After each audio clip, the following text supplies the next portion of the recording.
afoforo bebre no aso wo mu aprepre mu oden na enipa binimu a asemesi ya wo wanimu a se adansefo wo mu kirekire mu se hwe se nipa no anu wato na mo nse do wo mu kwa akoyi ni funu no wo ye okada rider entie ne wo mu a wo mu twi moto ahodo okada ho adwuma yi be ye duonum ne akire en obi atete na fidie so na ye kwaro wo mu ti moto no so en obi adin le mu no wo mu kwa anko ha obi akora ni wo ko Facebook sesi abusuafo ko Facebook ko VISION1 FM Facebook mesra woni akukuduro sa adwo anko ho videos no ne pictures no anu odin enti mesra woni vemu a enkonko he no wani tuo kwa kobriwa ma yema ba behye okura no wakotwa hwe enso no so wo vemu akọ VISION1 FM ye page no so ye di mfoni ni nyina agu ho no makwanhia no se de enoma sifa ekọ ye ni na agu ho no a ubetumi anya bi na afei wahwe na se de na mi chirechire mu no okada riders ya wo mti moto so chese mu amatina kurase na daga ye mane sa na chese moto ne echire tai no eno nko na si hwanim de na page sei na chese wo mu di mu ko mu de aben people na we cross we chese wo bi kuro timi huri gina moto no so ni nan mienu no waje number GX1253-19 wono so me se no wo ye overtaking no ankoye enna chese moto rider idi ko hwi mu a ehwa wankasa na de ye mobokura ne sa branche no a wo hwere ne nkwa no kohe emfoni no a ye de agu honom na branche no hwere ne nkwa no mesra mu aka wo awudidi fa chame ne ntohwe enemu atemienu na moje tu abranche no akwakwa ya rekosem pa enti a 1 wo mu prepare ye no ene etabri wo mu winiba trauma and specialist hospital ene ye de wo mu akokogu a wo mu gya yarehwe na dansefo ni bi ene VISION1 kase etwetwe nkomo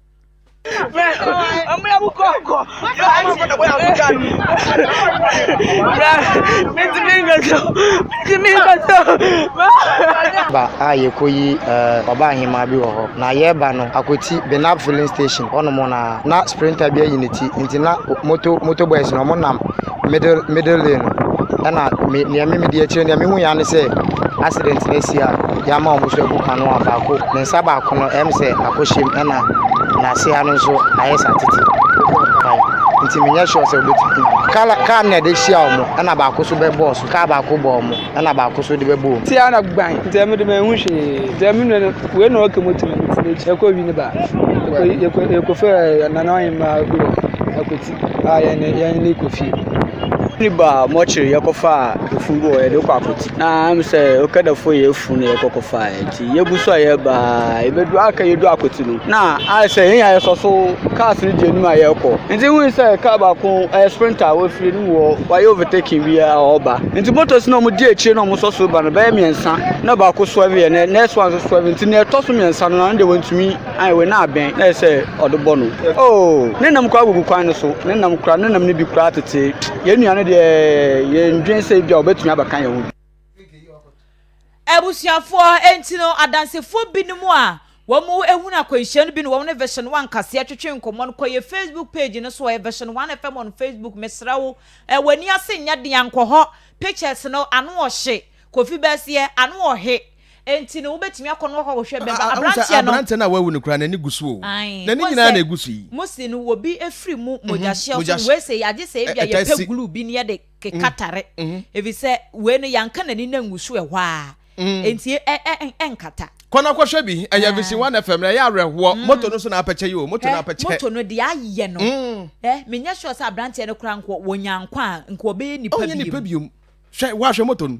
atete o ne tight ne animu ayi nyina tutu wahu atete ne ntohwe be man ntohwe emu apai na wo de hwe moto ne esi won hwe se bebia aka ne hu se bebia ote no e wo moto no so no e ho na ka ne boye enti ne hwe ane de se ne etie bia kwa ye Facebook VISION1 FM ko hwe wani so ade o ya arehu mu na so no ya ba ne de ebenya aka ho asem kona ko hwe bi VISION1 FM Edru Friday say ya oduwa ya na wa hye branche no ye no ya adwa ya kwa mo kire o ko ye hu nti no so wo atwa ho na se de wahu eje se wo mu no okada ni bi na ewu a wo mo kwa ko yi enti wo mu yi nkeche o san nkeche no ye ha dwen adwen na kofa oye na nyina de abawu se sia ya won se afei ade no a adani sun nani akata o ana ko feel like kata na news sia o nani nakata ana anka de aba de na edi won de na se bia ne nakata ye bia chire obi ekosam nanim na akata wahu eya amrante mo nya moto na no sei moto accident de enje wadwa moto accident kat na kasia parke na kwabraneti moto so enye se obi agu ne so enye se wo kọ baabi wo ma daga no sa na se chese wo mo feel say wiase ye wo dia wahu nti eya mo nya motre enti ko ye Facebook page no se be free sa re ko sem ni mo na ye de ani ache mo mampani ekufo ado akache a wo de atodwa no watches wo ma bia no se ni sika sem entotoya na ne kanko ebetimi agina brane ama oman no atimi asachira akonanim na ayi afiri mu se kane no ene gold no wo benya o se koko no wo benya o no wo maso ne nyina de akọ obi maso ama ya dandan sa niam no aye no niam foforo ne mmom no yan kasa ye betimi aye sa niam ne bia enya de betimi ayi ehumasua afiri mu ama no aye ye da o mampani ekufo ado nansa se nso de atu edwa ese Free Senior High School shise ya na ban ene de ba ye eno no aboase ya kase wo hye akohoma ya ban no ede ema oman Ghana no a emu ohamu chichemu aduonu miensa 23% wo mo dedicate ede ya hye ehumahua mu omampani kura chese wo mo ekwa animu wo mo hye animu paase ehumahua workforce no wo beti ama na tintim na fe Ghana ye ne so ade ehunu kese pa no so atumi abam omampani ekufo ado de nsem we nyina etudwa enra wa bra okopie mu ewo United Kingdom abrochimemu na eye Global Education Summit bia wo mo de hye so wo ho yentie no. I don't believe that we have an option. We have to try and maintain a balance in all these expenses. Each part of it is critical to the lives of our people and to our future. What is our goal? And I think it is the goal of all of us on the continent. The transformation of our economies from raw material producing economies to value added economy. We move away from being just providers of natural resources to value added economy. But that is not going to be possible if we don't have educated workforce. So it is linked, and it therefore requires that the investments that we have to make for ensuring that not just as many, but all our children have the opportunity to go to school right from kindergarten through primary to secondary through tertiary education is guaranteed. And I cannot see that making sure that the population is healthy and also the population getting educated can be conflicting aims that therefore require we have to make efforts to achieve both targets. And when your mampeni edit to ja and was say South Free Senior High School and Shisheno abino da shwa ye juma dendende said ye beye bedroom rebino Free Senior High School no enka SHS a honomonkwa nemo muno ebetre ako shiapon ahudo nunsumu. In Ghana, we've taken the decision that we're going full scale ahead now that we have widened public education at the secondary school level to all and sundry, try and replicate it also at the tertiary level. Until recently, if you wanted to get a student loan in Ghana, you had to find a guarantor, somebody who would come and say, we've removed the guarantor requirement. Have the Ghana national card, you can now go on the basis of that and get the loan, which is also going to mean a significant expansion of education at the tertiary level. Na ne kwakwa mu enya ne ebisa omampani ekufo ado se ebibre mu hanom krampo amanya hodo se wakwakoye ekowase dwamtire ni die yebisa asasemi ya ne kwaso a enonumpo ne titu ewo man Ghana emu wo se se wuyi apomuden edisi ho na wuyi ehumasua so edisi ho no mo a edie pa na se empanyifo a wo mo edidi ebibre mu amanya hodo no so wo mbedi kan ama di aye de ehia se omanfo apomuden wo mbedi kan edi kan anase wo mede humasua beba nse no mapene ekufo adesi o wo mo de se African leaders no wo mo ntimi ntia ba bi nkasa yeyi apomuden ne agya humasua ana yeyi humasua agya apomuden ne nyina ho hia enti ne hia ne se wo mo de nhyehyɛ awodo begu akwam se de be ya ne mienu nyina ebetimi aya adwuma. These steps are steps that are absolutely critical for our future. We don't do it, we will not be able to make any kind of a fist at getting to our basic goal, which is the structural transformation of our economy. So for us, it's not an either-or situation. It cannot be. We have to be able to manage our economies and our relations with our friends and people on the outside in such a way that we can attain both goals.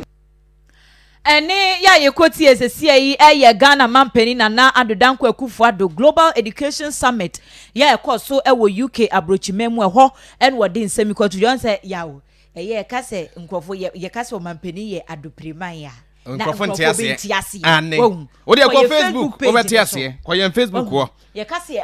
ko ye Facebook wo sese ya wo betiase ane Kosha mampanyini picture ne to ho kosha mampanyini ye oti akonwa so waka ne na style no kura we yi wa kunye ni mu no mampanyini shada na chese kuromu akwa wa more life me hu oh daddy now say ade oni mu ane wa we do obi ma so mampanyini suit ni kura ne fe no akonwa ne se woti fa na to so a efata no ye papa ho ye fe pa na VISION1 ye Facebook page ho na obetimi ehu ekonya wotimu style odi timu nyina eni suit ahodo mampanyini agire life ne de enda fam kra kona kwhwe bi VISION1 FM du abomaden sa wo be che na nua bi atime hu de ekoso yento asam no so na yengyina mu ewo memo mra se badwa mo enne mra se badwa fa kwa setena nam so Emma special prosecutor aya pa no foforo kra wa fa vet ni bibia mu awie owura kese ejebin womo agina tum se wonko na wonkodi ne dwumadie se special prosecutor na wohwema efie wanyina wo bie ni wa already objection se me de mempreso me ma no kwan ma ne nkonkodi ne dwumadie womo nyina ko benkromuo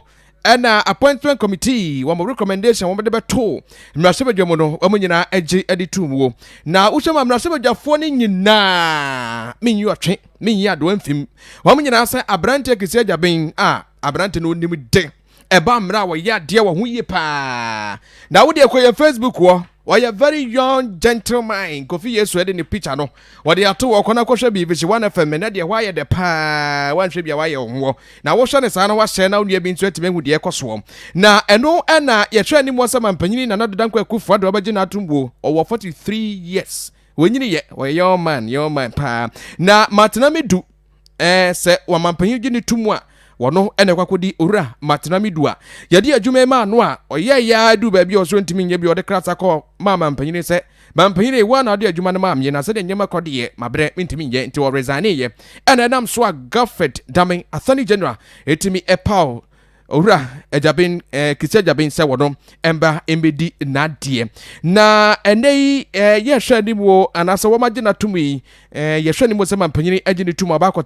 se ne dwumadia se medikan abomu amade na wo hwemu a dwamtani abedi akire ede emma appointment committee a wo na wo etotototo ora kisi ejabin ano ora Frank anodompre ene na se bedwam no abra wo kenkan wo recommendations a wo aye ede efa eye kisi ejabin no VISION1 yatwi bigu enfidie so. The committee has duly considered the nomination of His Excellency the President for the appointment of Special Prosecutor in line with Section 13(3) and 8 of the Special Prosecutor Act 2007, Act 959, and the standing orders of the Parliament, and recommends the nominee, Mr. Kisi Ejabin, to the House for approval.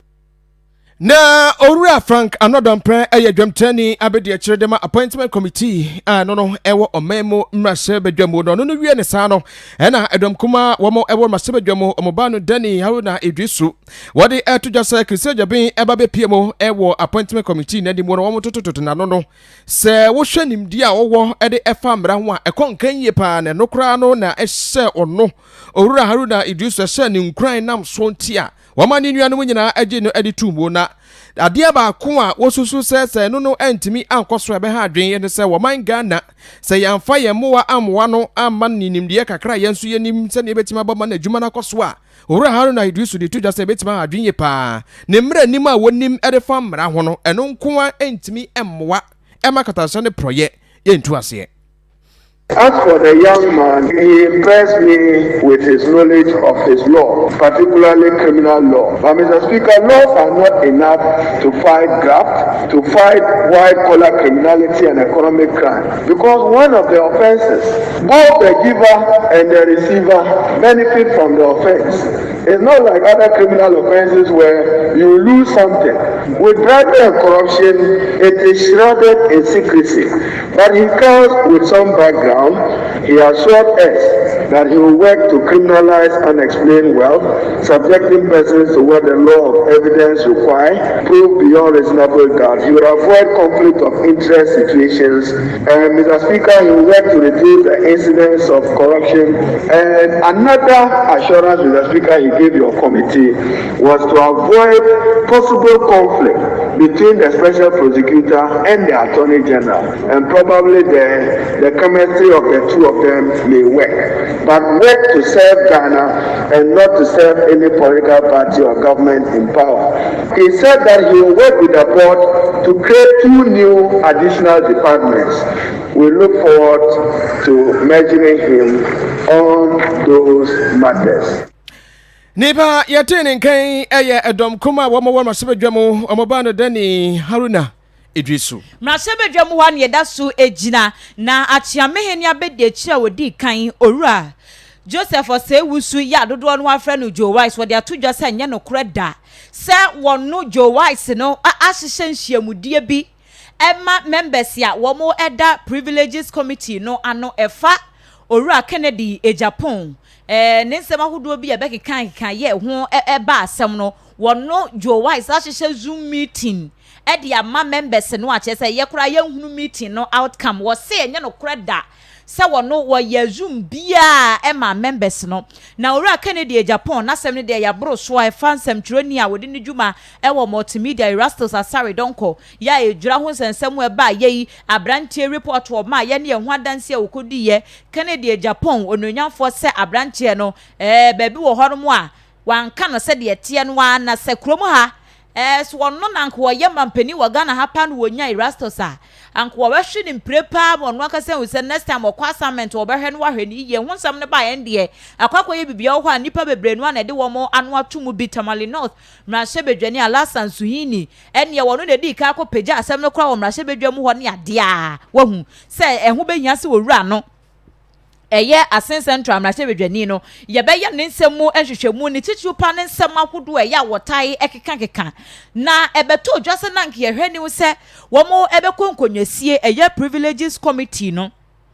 ene nkonyasie no si ebe twe kamera ato wo mo so ama obi ahu ti se de adwurade ye ne ye ne aka ho asem ana se bia won be ye no in camera se meeting no wo mo emma ensamtwofo enkoho ana emma public akire no de befiri mu aba no ne yehu ni abo ho amane se enu o se ne mienu nyina nso yansha da ehunu de yekoba ye tititi mu na wotwe atwa mu ba na wotwe mu ene na wotwe mu kra na ejina mu dendende se Joe Wise a organize Zoom meeting de ama privileges committee members no na ensem we no eye dom kuma no ba no deni Haruna Idrisu no kra na di ka akopagya ye wo mrahye bedwam ho na ye nti ono mransa. Mr. Speaker, your own committee on privileges, which is looking at the matter of Kennedy and Japan, I understand that there has been back and forth as to Zoom or virtual or in-person sitting. Our recommendation is that you chair the appointments committee. We sat in person, and I would think that fairly, if your committee, I'm not a member of it, but I think that it should be possible for the committee to sit in person, to take evidence and advise us accordingly. I thank you, Mr. Speaker. Wey Haruna Idrisu ono minority leader entino ensem no si yado na Joe Wise nso de atodwa so wosre pa ene tutu ni nsentwofo mo de akromu ha asem ba kra mo nya abotre mo di ka be report wa be keka de mo pa akire na afa mo abe pa cho ne ade wo so wono Joe Wise wo organize Zoom meeting bi ama members no na mom ne wo mse nhyiamudie bi kɔ so de na so no krapo no ne wo mo kwa akɔdwene ho ɛda kropote ya members ye wo committee no so won be hyase akọ asetena eno ho adwen na wo mko susu ye eno kra no wo mko ye wo magye atum se nyame yadom a August de to so enum ene wo mo ebe hye sa aseten no ase.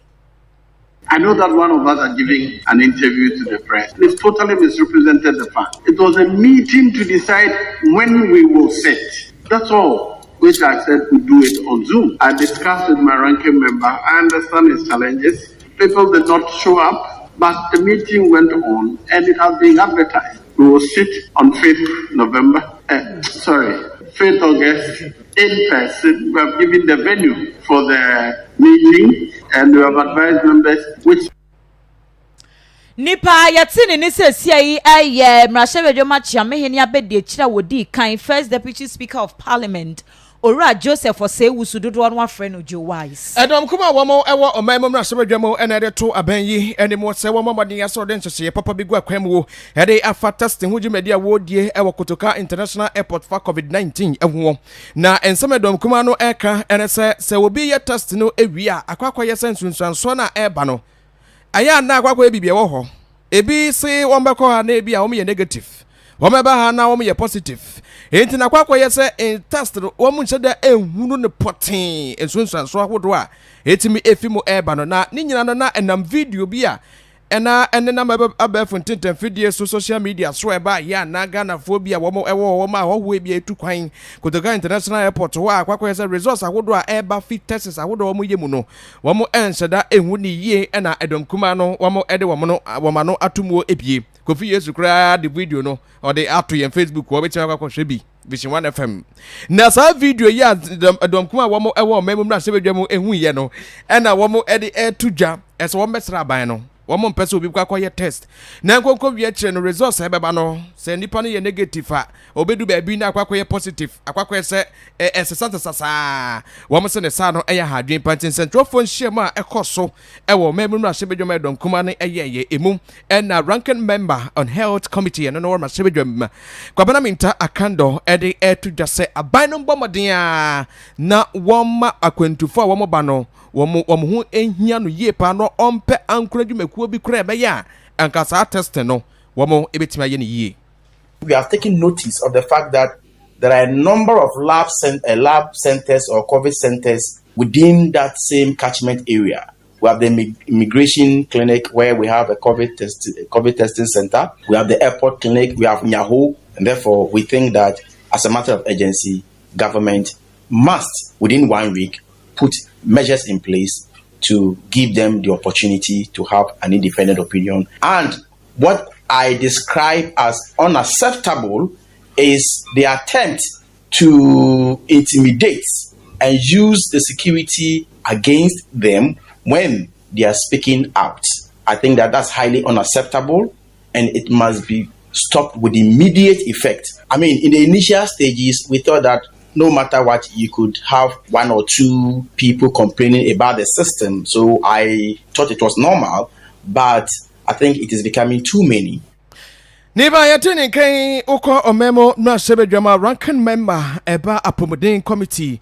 eno ewo hwa ono eno da so dema edom kuma no kwabra minta akando ene edin wode so ye to akase ebono so wonsen foforo emu Public Services Commission womo ede atudwa we no eye directive womo de ma aban enwuma hodo ewo mai emu se womo hye na shift system no womo hye ase amfa nya adwuma se de be ye betimi aboa na adwumayefo no obia yatete yesho ewa adwuma hodo no emu wose we nyina kanhyehyɛ hodo mu di gu akwam se de be ya COVID-19 infections no ye betimi ahye na yateso ama no aba fom wo kire se na nsem ntem Ghana Health Service fo wo mo update a wo mo de ba yensentwofo nhye mu ase no ebede di pefe se uhwe cases no dodo no a efiri enwuma hodo mu sukusa hodo sanse ho no na enipa edo so abribia wo mo ebo peso enti no se ebetimi aboa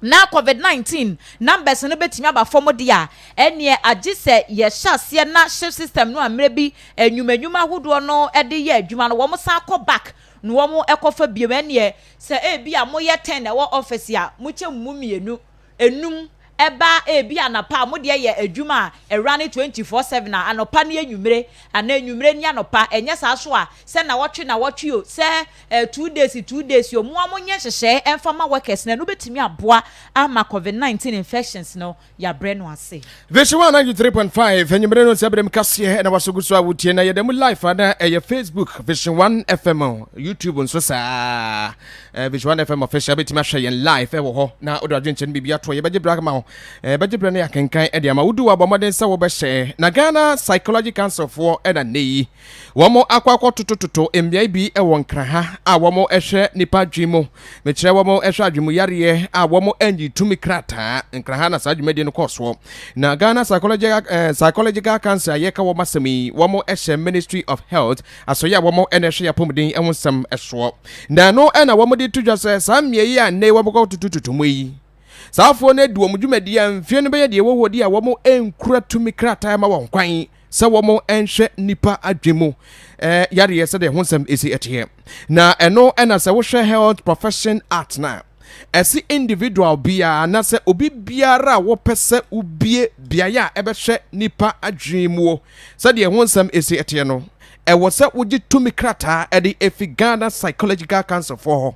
na kwakwa yesese bia ya nei wo mukoko tutumu yi wo mu nibi enso o ma biebie sam ya ni nyina na obi bebisa kra se Ghana Psychological Council for afi na mahunu ana ma transfer ma nkrofo ya adwuma be ye de wo honie afi da batu ho adamon na wo hwe ma bia be miensa metre 3 psychological centers ena nei womo etumuo na enumu ena inspection exercise a ekoso registrar edema Ghana Psychological Council Dr. Dinah Bash Odum ede eto eduanum awodo aka nimu se moye psychological facility na munni tumikrata ema mokwan se mudwumade na mudi mu ndia momba modin a se mbopebie ente saade a yese ukoto se oyonko abode ehia na wasansuo esiwudie psychological services, which includes counseling, relationship counseling, and all kinds of counseling. In Ghana now, you need the license to operate, just like you need the license to open a hospital or clinic. So we have to protect, our law is to protect the public, because you don't know who you are going to. So the law says that before you provide counseling service, you should obtain a license. And the law was passed 2013. We've been telling people who are licensed and others who have the facility to come and get the license to operate. And so from 2013 to 2021, we've been telling them, we've done newspaper adverts, radio adverts. So we decided to come around to see what's happening and then to inspect license, because it's part of our job description. So we are here to inspect whether those who provide counseling service have the requisite license to operate. Neba ya tini nkai aya registrar dema Ghana Psychological Council Dr. Dinah Odum eni edin awodeswo. Apomodin semwane dasu ejina Africa Center for Health Policy ba se yenka apomodin semahudu efa hwen ye womudi mu akotini ye pa womo challenge aban se sabai se nitrimu fan ya na se obetimi aboa magana fo asan enyagidie wodi mu dia ene ye wonhwe se ayasabia hudo be yedua wotwe ya wo mo hwe ni mu se agenda 111 project ni wo mbetimi awie ewo mu no aban emfa sika ya wo mo de hye saa 88 hospitals no won pese wo mu sinu sika ekomu ni baabi a wo mu nya saa sika no afri no aban emfa meto abonte na Ghana fo nyina ehunu bi na se kan hyehya hodo ya ene COVID-19 sunsunsoboni a wode ebre o men ye free se unity wa ha ebe yi niema di bebre se se kroma harum kura yeti yan hye danya safe saa se bibia basesia a wotim se ye health system no apomodin no nhye hye danya adwuma wo ye COVID ena ba be yi we nyina epie entianru a ononyamfo ken of oriata ko pie mu ewo mayi mrahwedwemu a media budget review no wo ko kenkan wasem no wode to just say aban asinkete sa 88 aban ya sabia project ahodo no won pese wo mu esi no womu chem efamienu efa edikan ne de no beye processor hodo a womu de befamu a won betimi awie ena afa ofa etoso mienu no so eye ne sie nu ankasa nyame ya dom kura womu hwe nim se August bosom de toso edun so afi ye mu no won be hye dwumadie no ase enso ne nyina mu executive director ya South Africa Center for Health Policy ano Ahmed Faran woni nsentwofo akasa no wasi o wɔn de wɔn nkasa de aban ɛyɛ no ɛyɛ bɔne obi ani bɛgye sɛ nkakoro mu ha mensini bia nkanya bia kora ya asabia baako wɔn ɛnde nkɛbɛboa nso no bia ya aban konya sɛ sika no afiri wɔn mfa mɛto abɔntema Ghana fo hu no. You being able to finance the project from start to finish without any interruptions. That has been one of the major challenges that we've had in the past till now. So the first phase, as we are being told, is done, is completed. That's the schematics and other things, the drawings, getting the land available, all of it is done. That is fine. Now, we aren't sure, are we able to access funding to construct these hospitals? And what is the cost implications? We need to be worried about how much we are going to use in building the hospital also, because the taxpayer is going to pay in constructing these hospitals. So the modalities are not spelled out yet. These are just budgetary projections that have been made. But Nipa yatine ni yi eye Ora Ahmed Farhan ono executive director Africa Center for Health Policy nsem ya hono ye nua budget no ho kenkan ni ade no kind of oriata ekasa kakra edefa Small Scale Miners Association wo mutu fo magudie woni nkuma emu ene na nsem ntem operation hot ba ye wo mo aye ye CZ wo mo machines twitwa gya tumu ene wo mo kura ne wo mo entimi nya kwan enko ye adwuma biemu aho kire ene ekomo ede bre wo mo nyina wo ka ho asem se aban na wo tue di anim wo ba bepa dwumadie bi ho ntoma edi eda so National Alternative Employment and Livelihood Program ya sa hye no ekọ ede ama Small Scale Miners ni nyina wo mo operation hot nya nsunzan so bone wo mo so ntino we beto montene na association ne kire se wo mo de wo mani agi ye pasa nya bia kwa na ban asa dwene wo mo ehu biem President ma concern Small Scale Miners Association Kwadwo Pepra. If that is what government intends to do, then the laudable idea, because at the end of the day, Operation Hot has created a lot of problems for the small-scale mining sector, especially with the burning of excavators. And as we speak now, a lot of our members are handicapped in terms of finances. So if government intends to at least step in and help these people whose machines have been burned, then I think it's something that is laudable. But then, as a matter of fact, if that is what government is saying, that they know their operations have affected the small-scale miners, it means that they didn't think through the solution for the problem. Well, now, let's ask ourselves if the Operation Hawk has been able to solve this calamity. Onipa yatine ni penyini power that concerns small-scale miners ekuo ano Owura Kwadwo Pepra. Abenyi edi ababa tudwa ese containers beye 5 awade ne nsa atoso no na ekura Rose Road nipa ni bie edefa kwan sikwanso edi akoba bia wo mode kwa akwato na abentimi eso mu nyina abande ne nsa atoso nyina no wode kwa akwaboa ma National Cathedral ehujumadi atimi akoso na wero yoswafo no na hwensa na friends no ba de agudie ho nsem so Samuel Abugina po era de sansame wade ato eye nsentrofo enimo wo church sasa ban no ede sa Rose Road nyina akwaboa na National Cathedral yi abende ese na ni se wo sie no etimi wie mu pa eno no beboa sense nipa ne bie de befa kwanya enye na womo ko a wombotom de hia womo ese yen kwaya hodo na womo akwakoton wode koye na wode sansame eto nsentrofo enimo. Government is taking the decision to donate all rosewood confiscated towards the construction of the National Cathedral. Wow. So in addition to the ban on the export of rosewood, all rosewood confiscated should and will be donated to the National Cathedral for us to construct the National Cathedral for the good people of this country. When the National Cathedral turns out to have enough of rosewood, we will take other measures, either to donate it to other public institutions. Enwechi ena Owura John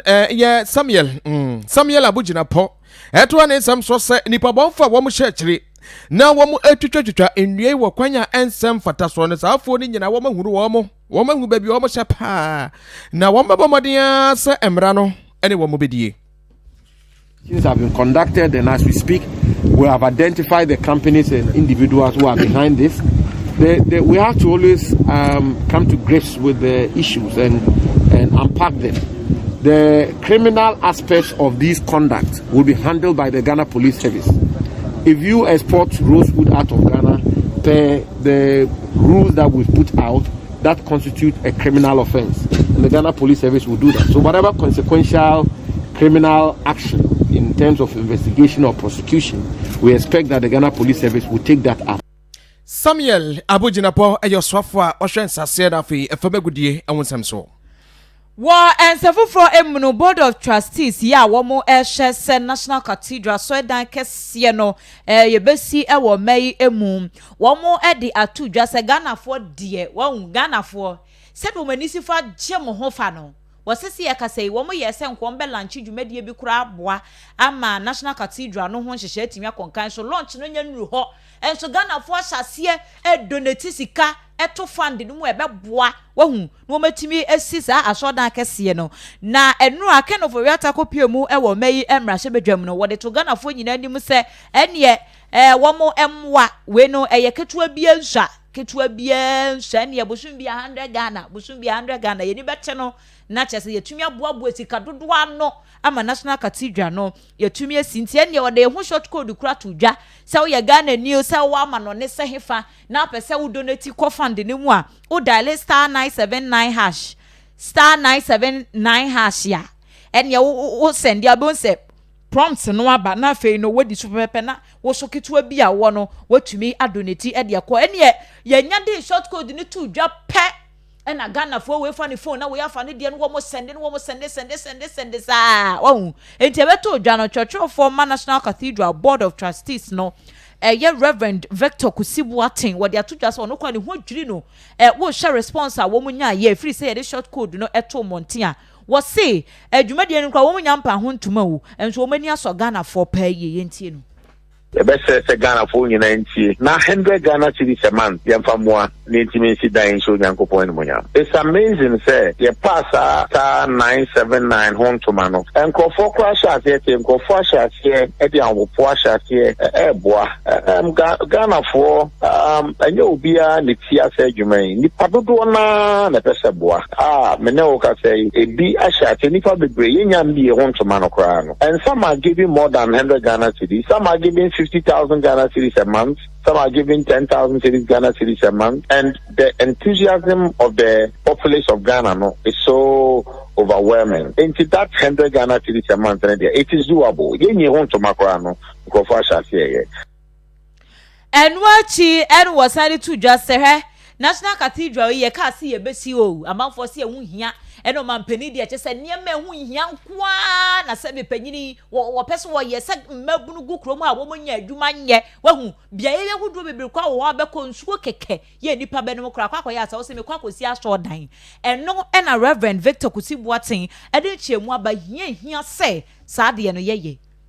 so na de bebre kwa yedikan ene se yenyina yenim se country we have over 70% Christian. It is a statement to make say besides Pentecost Methodist Assembly there are a lot of halls, conference centers within the cathedral that will be rented out. That will be an economic engine. And at the cathedral itself, for people coming there, you can imagine people flying all over the world, how much they are going to spend in this nation. We are not building a church. We are building something that will change the dynamics of the tourism industry of Ghana. And I trust you me, we are building a state-of-the-art, the second largest museum, Bible museum in the whole wide world. And you cannot underestimate the economic impact. It's going to be a game changer in the tourism industry. Nipa yetini ni church for Emma National Cathedral Board of Trustees no Reverend Victor Kusibuatin. Na enkane posi sahene ene koda humi GM okra na ene ejana kwan omaye ba kotrafie. James Opombo no ena wode to Ghana for any police service administration wo. Boss adwuma ko ni nyina ni wo se wo mombo maden asa emwa dia odina de esa Inspector General of Police ene yi wase ni dwuma di asa no emwe bia Ghana for mo emwe bia police for mo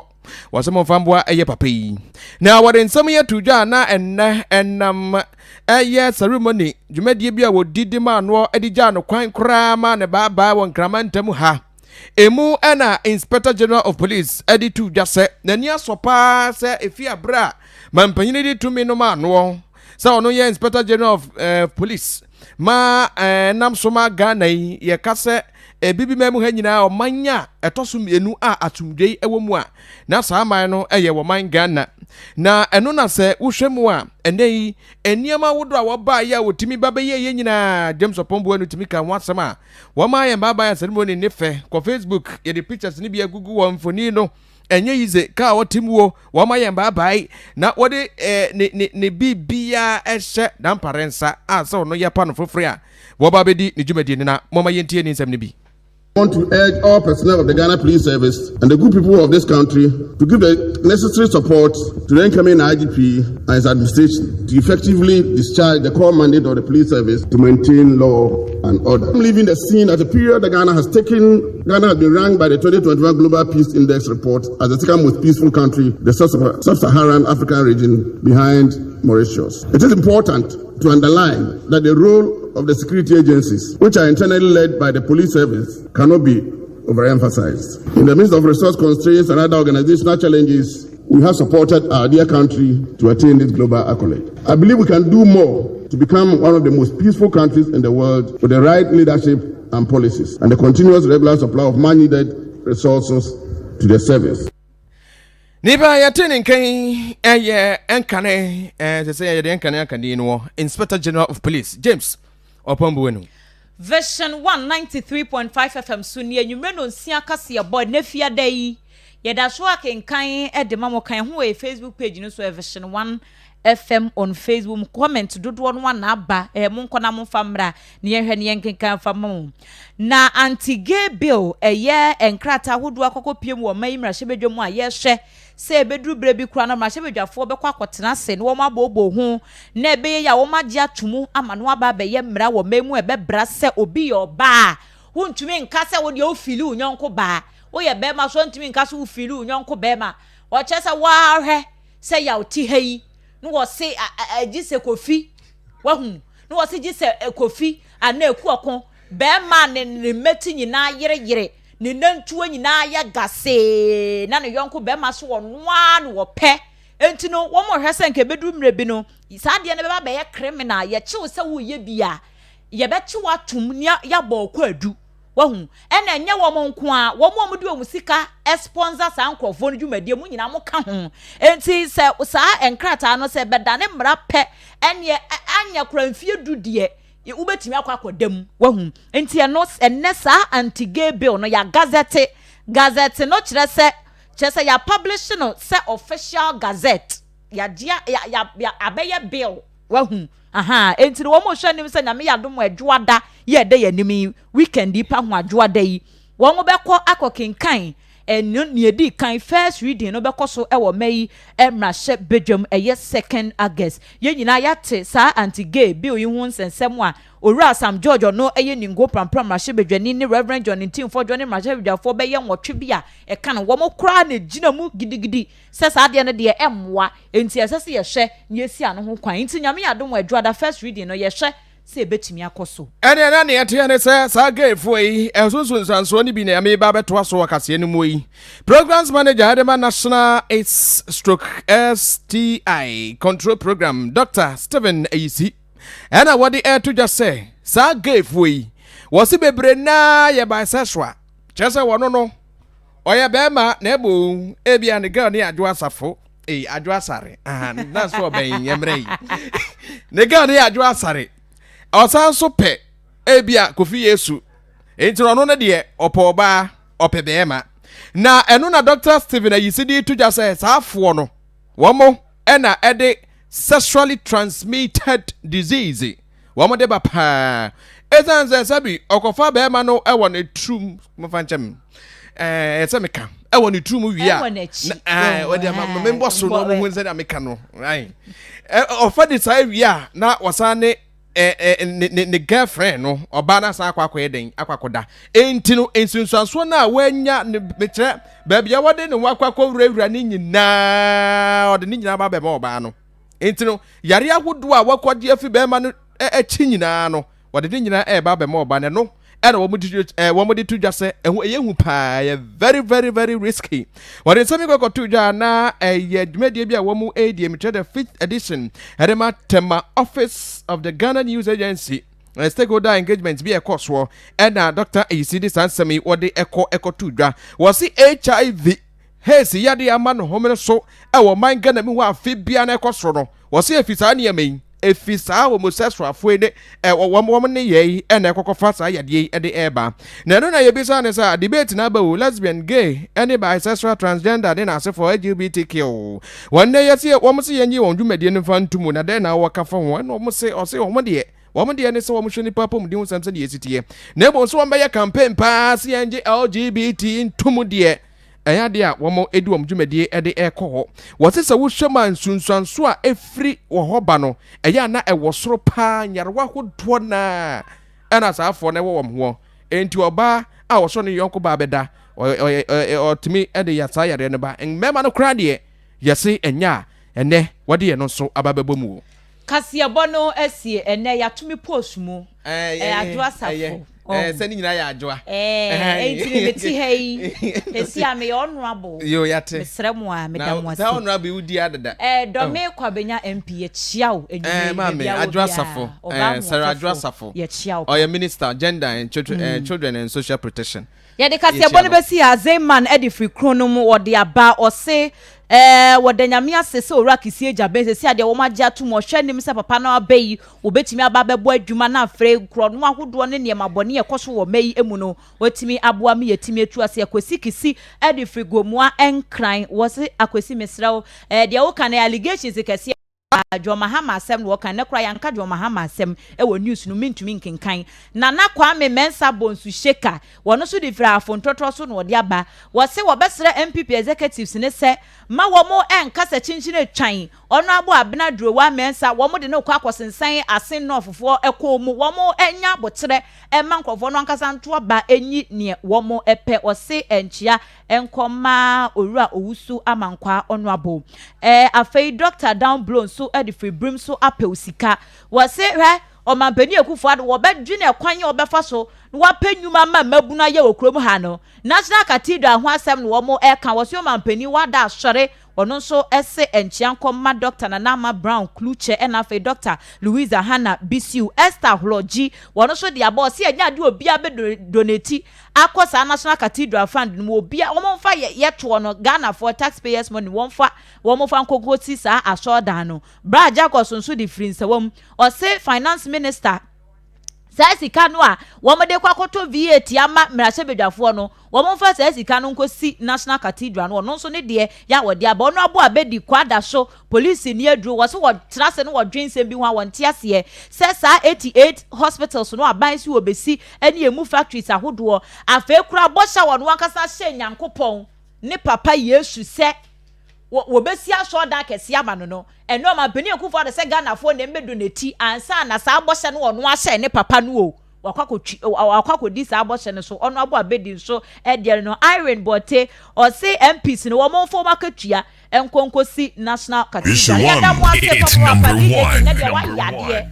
wa yade ya kinkan messages no ye da se papa production no kwabna suma na eku okon na yesi oboloku be bia tumo obolo ya chiao mejidi se maame no wode usika brew maame no to konfesika ne ma ya mesrefo obolo sika kokoma no yesre wadate empote VISION1 ye chi ha ya obagi oboloku besika kona fa kokoma no mesrewo obolo ya chiao ena fa Facebook no so videos ni mfoni ahodo no eno so kofi Yesu adama hu se Yesu wo mu die na chese kro no ayetim no eyade se yensurasro chi bia enwumre ya ye peni kenka kase bono ede ma mumidin ede adwoa ASARE mene nana yaw ampadu ne yate ne se adwoa ntimi mfrotrotro nde bia saa enti maame no onfa sika no emra na adwoa njai trotro na de bia ofro no and then I watch it, Mika last week, a chemu, and offer ye. A dane kay, edema obulu, besinde. Mammy, Miss Shedana me ye, oh, you, Miss Shedana me ye ma obulu, and to my one for the sick of Ambreno, and yapa. Now, Francisca, but Rotron, dear, Francisca, Ama Blinks, Bubuashi, I would take us away at the fuel. VISION1 93. VISION1 93.5. Jobai! VISION1